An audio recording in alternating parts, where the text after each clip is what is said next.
ನಿನ್ನೆ ಪ್ರಚಾರಕ್ಕೆ ಹೋಗಿದ್ರಿ, ಪ್ರಚಾರ ಈಗ ನಮ್ಮ ನಿರೀಕ್ಷೆಗೂ ಮೀರಿ ಜನರು ಸ್ಪಂದಿಸ್ತಾ ಇದ್ದಾರೆ. ನಮ್ಮ ನಿರೀಕ್ಷೆಗೂ ಮೀರಿ ಜನ ಸ್ಪಂದಿಸ್ತಾ ಇದ್ದಾರೆ. BJPಯವರು 4 ವರ್ಷ ಅಧಿಕಾರ ಮಾಡಿ ಏನು ಮಾಡಲಿಲ್ಲ ಅಂತಕ್ಕಂಥದ್ದು ಜನಗಳಿಗೆ ಗೊತ್ತಾಗಿದೆ. ಅವರು ಏನು ಅಭಿವೃದ್ಧಿ ಕೆಲಸಗಳನ್ನು ಮಾಡದೆ ಬರೀ ಲೂಟಿ ಹೊಡೆದ್ರು ರಾಜ್ಯನ ಅಂತಕ್ಕಂಥದ್ದು ಮತದಾರರ ಮನಸ್ಸಿಗೆ ಬಂದಿದೆ. ನಾವು ಮಾಡಿರ್ತಕ್ಕಂಥ 5 ಗ್ಯಾರಂಟಿ ಯೋಜನೆಗಳು ಅವು ಜಾರಿಯಾಗಿದ್ದಾವೆ. 3 ವರ್ಷದಿಂದ ಜಾರಿ ಆಗ್ತಾ ಇದ್ದಾವೆ. ಮತ್ತು ನಂಬಿಕೆ ಬಂದಿದೆ. BJPಯವರು ಏನೇ ಸುಳ್ಳು ಹೇಳಿದ್ರು ಕೂಡ, ಯಾಕೆಂತಂದರೆ ಇವು ಜಾರಿ ಆಗೋದೇ ಇಲ್ಲ ಅಂತ ಹೇಳಿದರು. ಒಂದು ಸಾರಿ ರಾಜ್ಯ ಆರ್ಥಿಕವಾಗಿ ದಿವಾಳಿ ಆಗ್ತದೆ ಅಂತ ಹೇಳಿದರು. ಖಜಾನೆ ಖಾಲಿ ಆಗಿಬಿಡ್ತದೆ ಅಂತ ಹೇಳಿದರು. ಅಭಿವೃದ್ಧಿ ಕೆಲಸಗಳು ನಡೀತಾ ಇಲ್ಲ ಅಂತ ಹೇಳಿದರು. ಆಮೇಲೆ ಕಳೆದ ಲೋಕಸಭಾ ಚುನಾವಣೆ ಆದಮೇಲೆ ನಿಲ್ಲಿಸ್ಬಿಡ್ತಾರೆ ಅಂತ ಹೇಳಿದರು. ಈಗ ಮುಂದುವರಿಸ್ತಾ ಇದ್ದೇವೆ. ಪ್ರತಿ ವರ್ಷವೂ ಕೂಡ ಸುಮಾರು 52,000 ಕೋಟಿ ರೂಪಾಯಿಗಳನ್ನು ಖರ್ಚು ಮಾಡ್ತಾ ಇದ್ದೀವಿ. ಪ್ರತಿ ವರ್ಷವೂ ಕೂಡ 52,000 ಕೋಟಿ. ಮಾರ್ಚ್ 24ರವರೆಗೆ 1,31,000 ಕೋಟಿ ಖರ್ಚು ಮಾಡಿದ್ದೀವಿ. ಮಾರ್ಚ್ 31ರವರೆಗೆ 1,31,000 ಕೋಟಿ ಖರ್ಚು ಮಾಡಿದ್ದೀವಿ. ಅದರಿಂದ ಇವನ್ನೆಲ್ಲ ಪ್ರಶ್ನೆನೇ ಇಲ್ಲ. ಇವನ್ನು ಮುಂದುವರಿಸ್ತಕ್ಕಂಥ ಕೆಲಸ ಮಾಡ್ತೀವಿ. ಸೊ ಇವೆಲ್ಲ ಜನಗಳಿಗೆ ಗೊತ್ತಾಗಿದೆ. ಆಮೇಲೆ ಈಗಾಗಲೇ ಪ್ರಸ್ತಾಪ ಮಾಡಿದ್ದೀನಿ ನಾನು, ಸಾಲದ ರಾಮಯ್ಯ ಅಂತ ಹೇಳೋದು.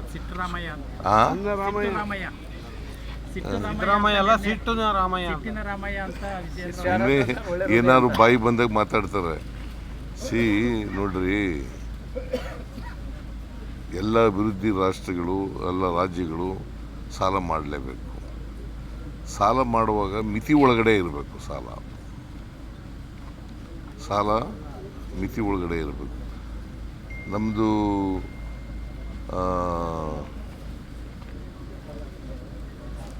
GDP ಎಷ್ಟು ಗೊತ್ತಾ ಕರ್ನಾಟಕದ್ದು?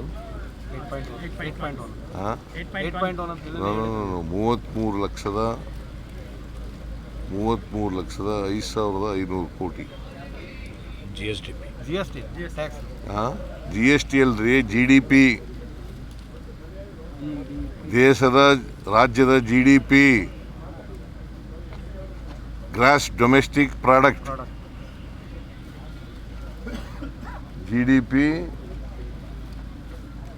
33,05,500 ಕೋಟಿ. ಅದರಲ್ಲಿ 25% ಸಾಲ ಇರಬೇಕು. ಅದರಲ್ಲಿ 25% ಸಾಲ ಇರಬೇಕು. ನಾವು 24.94% ಮಾಡಿದ್ದೀವಿ. ಅದರೊಳಗಡೆ ಇದೆಯಾ ಇಲ್ವಾ?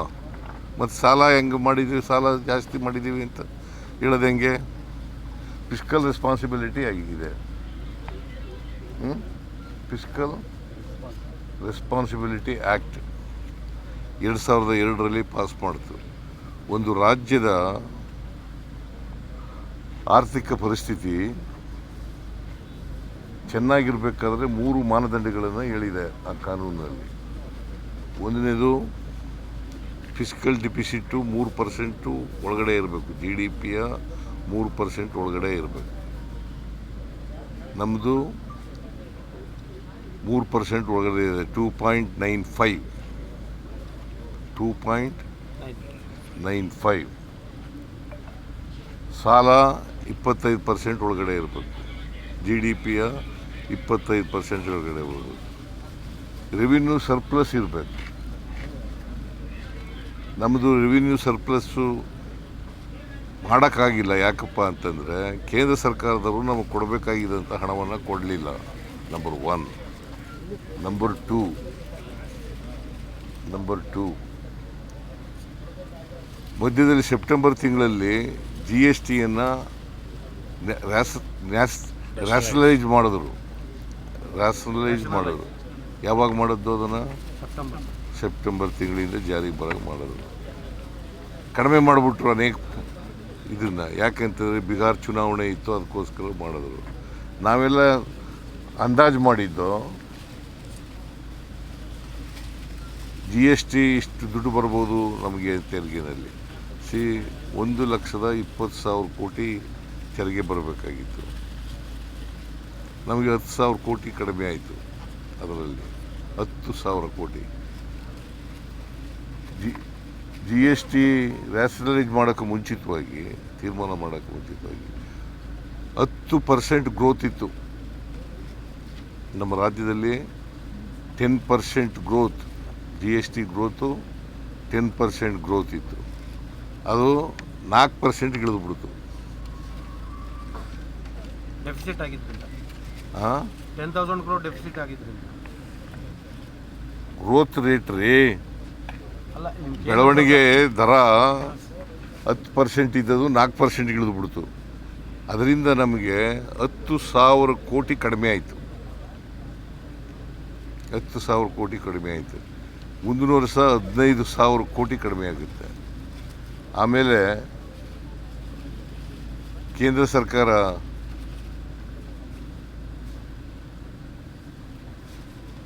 GST ನಮಗೆ ಕೊಡಬೇಕಾಗಿರ್ತಕ್ಕಂಥದ್ದನ್ನು ಕೊಡಲಿಲ್ಲ.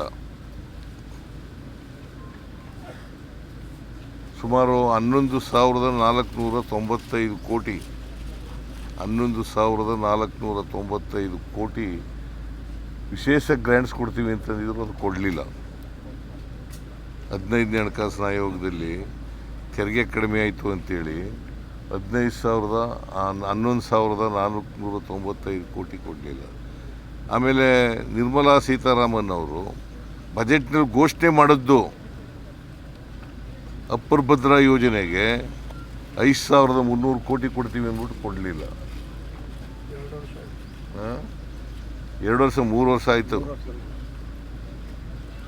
3 ವರ್ಷದಿಂದ ₹1 ಕೊಡಲಿಲ್ಲ. ಇವೆಲ್ಲ ಕಾರಣಗಳಿಗೋಸ್ಕರ ರೆವಿನ್ಯೂ ಡಿಫಿಸಿಟ್ ಆಗಿದೆ ಹೊರತು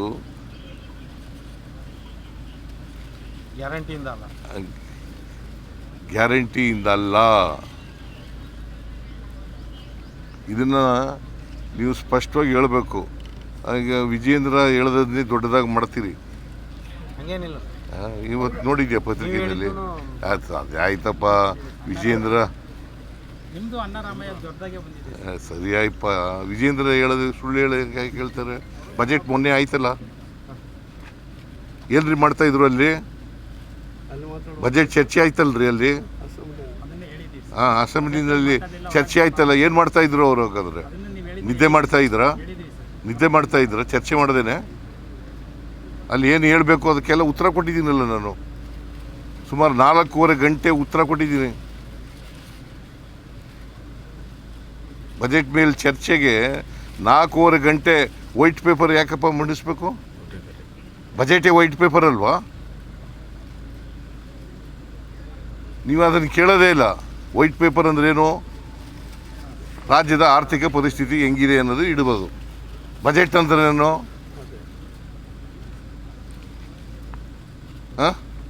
ಆಯ ವ್ಯಯ ಲೆಕ್ಕ ಇಡೋದು. ಸರಿ, ಬೊಮ್ಮಾಯಿ ಅವರು ಕೂಡ ನಿನ್ನೆ ನಿಮಗೆ ಸಾಲದ ದಾಖಲೆಗಳನ್ನು ಕೊಡಿ, ನೀವು 25% ಲೆಸ್ ದೆನ್ 25% ಇದೆ ಅಂತ ಹೇಳಿದ್ರಿ. 24.94 ಹೇಳಿದ್ರಿ ನೀವು. ಅದರದ್ದು ದಾಖಲೆ ಕೊಡಿ ಅಂತಾರ ಯಾರು? ಬೊಮ್ಮಾಯಿ ಅವರು. ದಾಖಲೆ ಬಜೆಟ್ ಅಸೆಂಬ್ಲಿನಲ್ಲೇ ಇಟ್ಟುವಲ್ಲಯ್ಯ. ನಾವು ಸಾಲ ಮಾಡಿದ್ದು ಅವ್ರು ಸಾಲ ಮಾಡಿದ್ದು ಎರಡನ್ನು ಕಂಪ್ಯಾರಿಸನ್ ಕೊಡ್ಲಿ. ಹೌದು, ಕಂಪ್ಯಾರಿಸನ್ನೇ ಇಟ್ಟಿದ್ದು. ಬಜೆಟ್ ಮುಂದೆ ಅಸೆಂಬ್ಲಿನಲ್ಲಿ ಇಟ್ಟಿದ್ದೀನಿ. 5,30,000 ಕೋಟಿ ಅವರು ಸಾಲ ಮಾಡಿದ್ದದು. ಯಾವುದೋ ಒಂದು ವರ್ಷದ್ದು ಹೇಳ್ತಾರೆ. ಅವರು 4 ವರ್ಷ ಇದ್ರಲ್ಲಪ್ಪ. ಸರ್, ಈ ಗ್ಯಾರಂಟಿ ಯೋಜನೆಗಳಿಗೆ ನಮ್ಮ ವಿರೋಧ ಇಲ್ಲ ಅಂತ ಇದ್ದಾರೆ ಈಗ ಸದಾನಂದ ಗೌಡರು. ಹಾಂ ಗ್ಯಾರಂಟಿ ಯೋಜನೆಗಳಿಗೆ ನಮ್ಮ ವಿರೋಧ ಇಲ್ಲ, ಅದ್ರ ಹೆಸರಲ್ಲಿ ನುಂಗ್ತಾ ಇದ್ದಾರೆ, ಹಣ ನುಂಗ್ತಾ ಇದ್ದಾರೆ ಅಂತ ಇದ್ದಾರೆ. ನೇರವಾಗಿ ಅವ್ರಿಗೆ ಲೆಕ್ಕಕ್ಕೆ ಅವ್ರ ಅಕೌಂಟ್ಗೆ ಹಾಕ್ಬಿಡ್ತೀವಲ್ಲ ಲಂಚ. ಈಗ ಲಂಚ ಎಲ್ಲಿ ನಡೀತದೆ? ನೇರ ವರ್ಗಾವಣೆ. ಈಗ ಗೃಹಲಕ್ಷ್ಮಿ ಯೋಜನೆ 2,000 ರೂಪಾಯಿ ಅವ್ರ ಅಕೌಂಟ್ಗೆ ಕೊಟ್ಬಿಡ್ತೀವಿ. ಲಂಚ ಹೆಂಗೆ ನಡೀತದೆ? 12 ತಿಂಗಳಲ್ಲಿ 2 ತಿಂಗಳು ಕೊಟ್ಟಿಲ್ಲ ಅಂತ ಇದ್ದಾರೆ. ಅದು ಕೊಟ್ಟಿಲ್ಲ, ಕೊಡ್ತೀವಿ. ಸರ್, ಈಗ ಅಭಿವೃದ್ಧಿ ಯೋಜನೆಗಳಿಗಾಗಿ ಏನು ಗುತ್ತಿಗೆದಾರರಿಗೆ ಬಹಳಷ್ಟು ದುಡ್ಡು 26,000 ಕೋಟಿ ಬಾಕಿ. ಅದಾಯ್ತು ರೀ, 28,000 ಕೋಟಿ ಅವರು ಎಷ್ಟು ಬಿಟ್ಬಿಟ್ಟು ಹೋಗಿದ್ರು ಗೊತ್ತಾ? 29,000 ಕೋಟಿ ಅವ್ರು ಬಾಕಿ ಬಿಟ್ಬಿಟ್ಟು ಹೋಗಿದ್ದದು. 29,000 ಕೋಟಿ, ಅದರಲ್ಲಿ 24,000 ಕೋಟಿ ತೀರಿಸಿದ್ದೀವಿ. ನೀವು ತಿಳ್ಕೊಳ್ಳಲ್ಲ, ಏನು ಕೇಳಲ್ಲ ಅವ್ರಿಗೆ. ಅವ್ರು ಹೇಳಿದ್ದೇ ಲೆಕ್ಕ ಅದು ನಿಮಗೆ. ಈಗ ನಾನು ಹೇಳ್ತಾ ಇರೋದು ಅಸೆಂಬ್ಲಿನಲ್ಲಿ ಉತ್ತರ ಕೊಟ್ಟಿರ್ತಕ್ಕಂಥದ್ದು, ಇಲ್ಲಿ ಬೇರೆ ಕಡೆ ಕೊಟ್ಟಿಲ್ಲ. ಅಸೆಂಬ್ಲಿನಲ್ಲಿ ಉತ್ತರ ಕೊಟ್ಟಿರೋದು ಅವ್ರ ಎದುರುಗಡೆನೆ ವಿತ್ ಡಾಕ್ಯುಮೆಂಟ್ಸ್. ಸುಮ್ಮನೆ ಅವ್ರು ಏನೋ ಹೇಳ್ತಾರೆ, ನೀವು ಅದನ್ನೇ ಕೇಳ್ತೀವಿ. ಏನು ಮಾಡೋಕ್ಕಾಗುತ್ತೆ ನಾವು? ಸರ್, ಯುದ್ಧದ ಪರಿಸ್ಥಿತಿ ಇದೇ ರೀತಿ ಮುಂದುವರೆದ್ರೆ ಬಹಳಷ್ಟು ಜನಜೀವನ ಅಸ್ತವ್ಯಸ್ತ ಆಗೋ ಸಾಧ್ಯತೆ ಇದೆ. ಯಾವುದು? ಇರಾನ್ ಮೇಲೆ ಯುದ್ಧ ಸರ್, ಇರಾನ್ ಯುದ್ಧ ಅಂತೇಳಿ ಯದ್ವಾತದ್ದು ಬೆಲೆ ಏರ್ಸೋದು ಅಂತ ಇದೆಯಾ? ಅಲ್ಲ ಸರ್, ಅದಕ್ಕೆ ತಮ್ಮ ಸಿದ್ಧತೆ ಹೇಗಿದೆ ಅಂತ ಸರ್ಕಾರ? ನಮ್ದಲ್ರಿ, ಕೇಂದ್ರ ಸರ್ಕಾರ ಮಾಡಿರೋದು ಇದು. ರಾಜ್ಯದ್ದು ಏನಾದರೂ? ರಾಜ್ಯದ್ದೇನಿಲ್ಲ. ಅವ್ರಿಗೆ ಕೊಟ್ಟರೆ ನಾವು ವಿತರಣೆ ಮಾಡ್ತೀವಿ ಅಷ್ಟೇ. ವಿತರಣೆ ಮಾಡೋದಷ್ಟೇ ನಮ್ಮ ಕೆಲಸ. ಪೆಟ್ರೋಲಿಯಂ ಪ್ರಾಡಕ್ಟ್ಸ್ನ ಯಾರು ಮಾಡೋರು? ಸೆಂಟ್ರಲ್ ಗೌರ್ಮೆಂಟ್ ಅಲ್ವಾ? ಅವರು 10 ರೂಪಾಯಿ ಟ್ಯಾಕ್ಸ್ನ ತೆಗೆದ್ರು ಸರ್. ಆ ಥರ ನೀವೇನಾದರೂ ಟ್ಯಾಕ್ಸ್ ತೆಗಿತೀರಾ ಅಂತ? ಯಾರು ಈಗ ಇವರು ಪೆಟ್ರೋಲ್ ಮೇಲೆ ತೈಲದ ಮೇಲಿಂದ ತೆಗೆದ್ರು. ಕೇಳ್ರಿ, ಇಲ್ಲಿ ತೈಲ ನಾವು ಬೆಲೆ ಇದೆಯಲ್ಲ, ಇಲ್ಲಿ ಪಕ್ಕದ ರಾಜ್ಯಗಳಿಗೆಲ್ಲ ಹೋಲಿಕೆ ಮಾಡಿ ಬೆಲ್ಕೆ ಅದಕ್ಕಿಂತ ಕಡಿಮೆ, ಪಕ್ಕದ ರಾಜ್ಯಗಳಿಗಿಂತ ತಮಿಳುನಾಡಿಗಿಂತ ಕಡಿಮೆ ಇದೆ, ಮಹಾರಾಷ್ಟ್ರಕ್ಕಿಂತ ಕಡಿಮೆ ಇದೆ, ಕೇರಳಕ್ಕಿಂತ ಕಡಿಮೆ ಇದೆ, ಆಂಧ್ರ ಪ್ರದೇಶಕ್ಕಿಂತ ಕಡಿಮೆ ಇದೆ. ಹಾಗಾದ್ರೆ ಏನಾಗ್ತದೆ? ಯದ್ವಾತದ್ದು ಕಮ್ಮಿ ಇದ್ಬಿಟ್ರೆ ಅಲ್ಲಿ ನಮ್ಮ ರಾಜ್ಯದಲ್ಲಿ ಬರೋದೇ ಇಲ್ಲ, ತೆರಿಗೆ ಬರೋದೇ ಇಲ್ಲ. ಆಮೇಲೆ ಅದಕ್ಕೋಸ್ಕರ ಪಕ್ಕದ ರಾಜ್ಯಗಳಿಗೆ ಹೋಲಿಕೆ ಮಾಡ್ಕೊಂಡು ಅದಕ್ಕಿಂತ ಕಡಿಮೆ, ಸ್ವಲ್ಪ ಕಡಿಮೆ ಇಡಬೇಕು.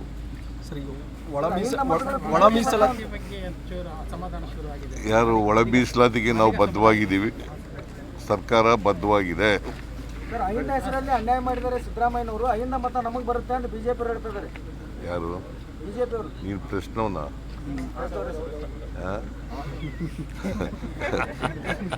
ಹಿಂದ ಇವ್ರಿಗೆ ಯಾವತ್ತು ಪ್ರೀತಿ ಬಂದಿರೋದು ಹಿಂದ ಮೇಲೆ?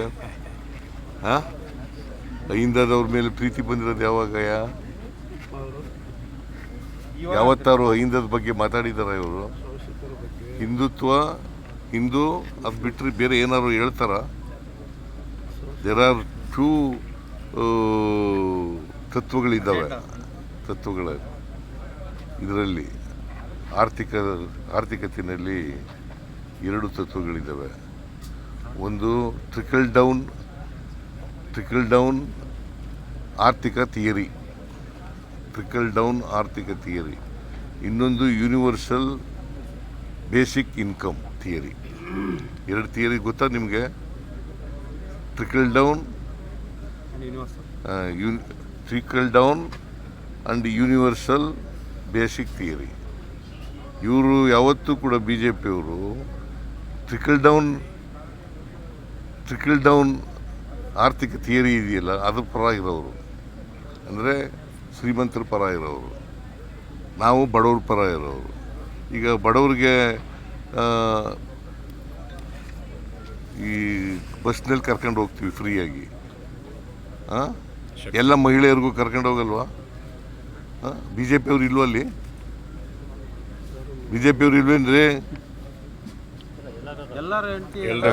ಎಲ್ಲರಿಗೂ ಕರ್ಕೊಂಡು ಹೋಗ್ತೀವಿ.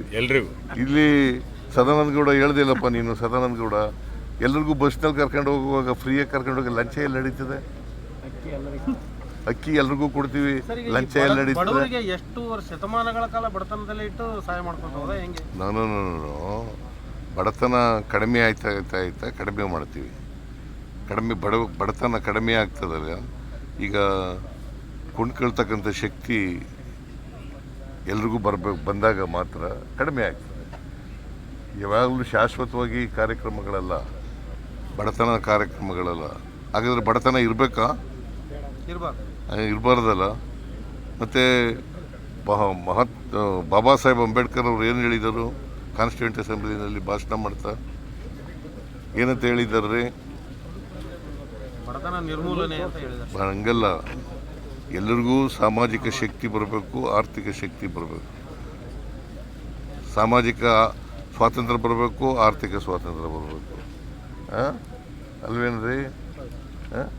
ಅದು ಬರದೇನೆ ಸಮಾನತೆ ಹೆಂಗೆ ಬರ್ತದೆ? ಜಾತಿ ಹೆಂಗೆ ಹೋಗ್ತದೆ?